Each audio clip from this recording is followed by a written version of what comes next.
The night sky over Albuquerque was thick with silence, a deceptive calm hiding the unspeakable horror that had unfolded behind closed doors. Neighbors recalled hearing laughter just days before, the innocent giggle of a 10-year-old girl echoing through the walls. No one knew that within those very walls, darkness festered, an evil that would shock the nation. Victoria Martens was like any other child, curious, bright, and full of life. She had just celebrated her birthday, a milestone that should have marked another year of joy. Instead, it would become a grim reminder of the tragedy that followed. Her mother, Michelle Martens, stood by her side at the celebration, a seemingly devoted parent. But behind her smiles lay secrets too twisted to imagine.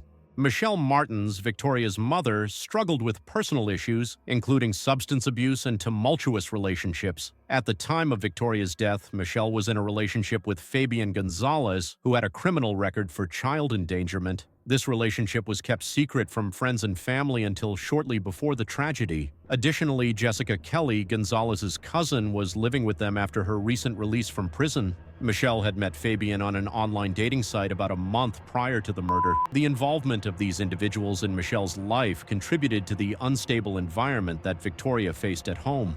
There were indeed signs of trouble in Victoria Martens' household, including reports of neglect and possible abuse, but these warnings did not lead to significant intervention to protect her. The New Mexico Children, Youth, and Families Department, CYFD, received multiple reports about the Martens household starting in 2015, mostly initiated by Michelle Martens herself. However, these reports did not result in effective action to safeguard Victoria. The lack of intervention was compounded by systemic issues within the Albuquerque Police Department. An investigation by the Civilian Police Oversight Agency found that police spokespersons provided false information about their response to CYFD referrals concerning Victoria Martens, claiming they had investigated when they had not. This misinformation highlighted a broader problem of inadequate communication and follow-up on child welfare concerns. On August 24, 2016, Albuquerque police responded to a 911 call, not directly from Michelle Martens, but rather following a report of a domestic dispute. Upon arrival at the apartment, officers discovered a horrific crime scene. Victoria Martens' dismembered body was partially wrapped in a burning blanket in the bathtub. This gruesome discovery immediately triggered a full-scale investigation into the murder.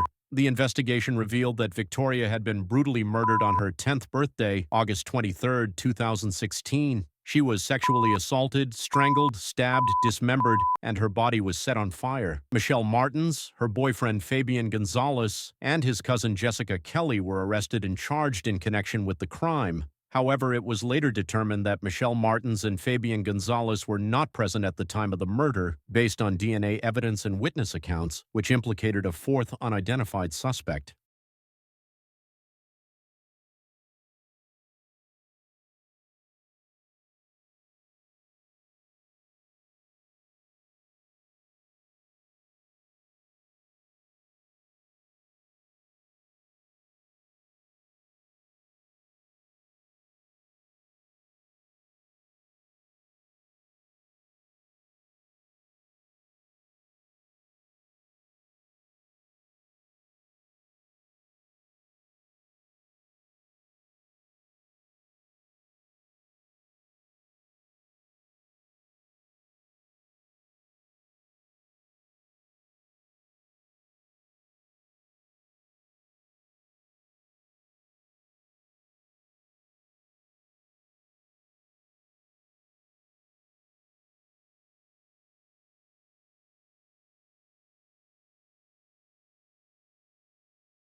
Michelle Martens, her boyfriend Fabian Gonzalez, and his cousin Jessica Kelly were indeed present at the apartment when police arrived on August 24, 2016.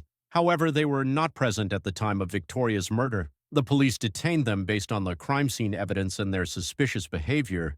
leading to their arrest and subsequent charges. During initial interrogations, Michelle Martens made a shocking admission that she had allowed men, including Fabian Gonzalez, to sexually assault Victoria in exchange for money. However, this confession was later determined to be false. It is believed that Michelle's statements were likely coerced under pressure or fabricated, as she later recanted them.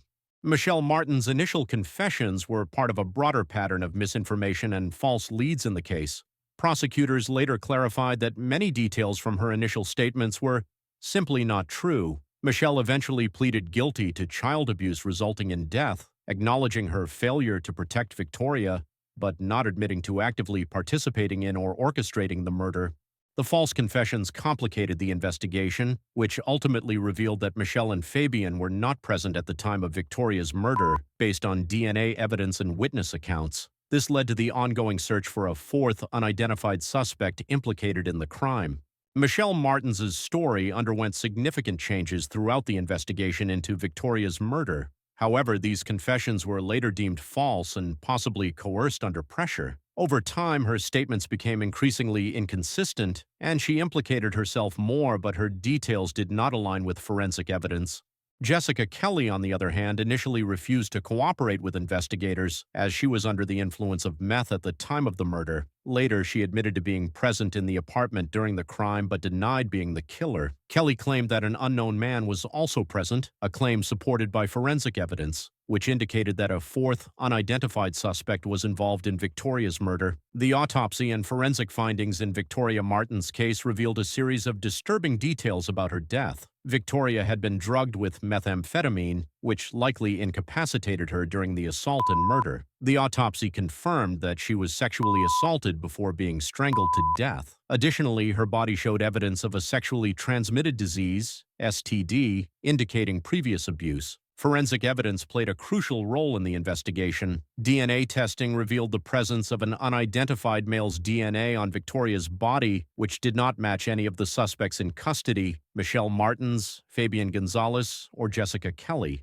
This discovery raised significant questions and suggested that another person was involved in the crime. Despite the convictions of the three suspects, the case remains open due to the ongoing search for this unidentified individual, whose DNA was found on Victoria's body, leaving the possibility that the real killer might still be at large. Fabian Gonzalez, Michelle Martens' boyfriend at the time of Victoria's murder, was a key figure in the investigation. He was charged with child abuse and tampering with evidence, but not with murder, as forensic results showed his DNA was not found on Victoria's body. Gonzalez's primary involvement was allegedly in helping to cover up the crime. However, the prosecution argued that his reckless behavior contributed to creating an environment where the crime could occur. Specifically, they contended that by leaving Victoria alone with his cousin, Jessica Kelly, who was described as a paranoid meth user just out of prison, Gonzalez put Victoria in danger. This argument was central to his conviction for reckless child abuse, resulting in death and tampering with evidence, for which he was sentenced to 37.5 years in prison. In the tragic case of Victoria Martens, the sentencing of the known suspects has brought some closure, but the case remains partially unsolved due to an unidentified suspect still at large. Michelle Martens, Victoria's mother, was sentenced to 12 years in prison for child abuse, resulting in death, a punishment many felt was too lenient, given her role in creating a dangerous environment for her daughter. Jessica Kelly, Fabian Gonzalez's cousin, received a harsher sentence of 44 years after pleading guilty to charges, including reckless child abuse resulting in death. Fabian Gonzalez was convicted of reckless child abuse and tampering with evidence, receiving a 37.5-year sentence. Despite these convictions, the DNA of an unknown male found at the crime scene remains unmatched, leaving the possibility that the real killer might still be free. This unresolved aspect of the case continues to haunt the community as the search for this unidentified suspect continues. The Victoria Martens case ignited widespread outrage across the nation, prompting calls for significant reforms in the justice system. In New Mexico, the tragedy led to proposals for stronger child protection laws, aiming to enhance safeguards for vulnerable children and ensure more effective interventions when abuse is suspected. Public protests erupted, particularly in response to Michelle Martens' 12-year sentence, which many felt was too lenient given her role in the crime. The case remains etched in New Mexico's history as one of the most horrifying crimes. continuing to evoke strong emotions and a desire for systemic change to prevent similar tragedies in the future.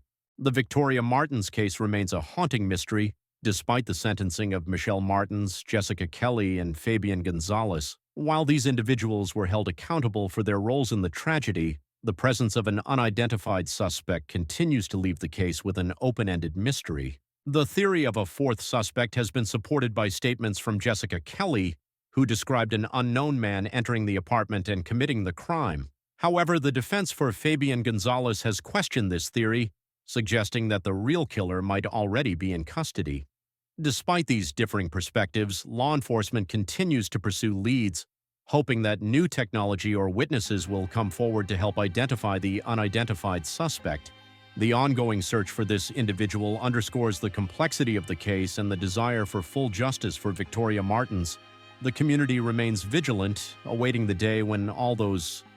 The Victoria Martens case is a chilling reminder that true evil can lurk closer than we think. Always stay vigilant and protect your family and loved ones. If you found this deep dive eye-opening, make sure to like, subscribe, and turn on notifications, because knowing the truth can be the first step in staying safe. More mysteries, more untold stories, coming soon. Stay aware, stay safe, and stay tuned.